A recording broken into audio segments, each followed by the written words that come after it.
Good afternoon. This is James Cordier of optionspreaders.com with the second of two market updates for the month of December and the very last market update for 2025. Well, Jerome Powell recently gave us all a nice gift under the tree just recently. Quantitative easing, surprise. Lower interest rates coming, also a surprise. The governors had mentioned that they were seeing one rate decrease next year in 2026. They also said that they were looking at one rate decrease in 2027.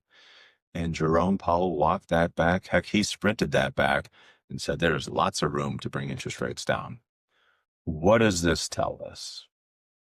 The administration and the Federal Reserve is very interested in sparking the U.S. economy, so much so that they're willing and able to run the economy hot, which is likely going to cause inflation.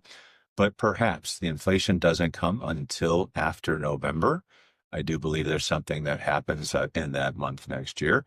And then perhaps inflation starts developing December, January, February of the following year, allowing the lower rates to ignite the U.S. economy and economies around the world and make things look a whole lot brighter than they do right now. The housing market really needs a shot in the arm, and a lot of consumers also need some debt relief. And of course, the economy is fueled by consumers. So that is certainly a big part to the puzzle next year for getting the economy going again. Quantitative easing sometimes is bullish for the stock market. It's sometimes bullish for all different types of equities, perhaps also the housing market. But one thing that we found is quantitative easing has been in the past extremely bullish for raw commodities. Gold, silver, crude oil, natural gas, coffee, soybeans, I think, are going to do quite well next year as we are looking at a very weak U.S. dollar. That's just the way it plays out because all commodities are priced in U.S. dollars.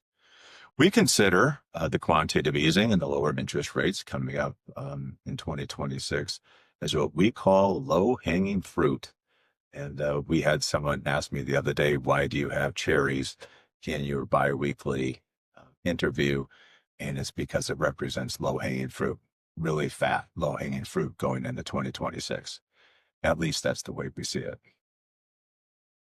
There has certainly been a saying over several years, and that is if you love what you do, you don't work a day in your life. Well, I want to reach out to our clients and thank them because if it wasn't for them, I wouldn't be not working a day in my life like I am right now. This is my passion. This is what I do, and look forward to doing so for several more years. Thank you very much to our clients. Our clients open an account with us, seeking alpha, and in 2025, we deliver. We're really excited about that, and you will be when you open your account statements here in approximately 10 days. Anyone wanting more information from optionspreaders.com can visit our website. If you're not already a client of ours and would like to become one, you can reach out to us personally and contact us. As always, it's a pleasure chatting with you and looking forward to doing so again in the new year. Thank you.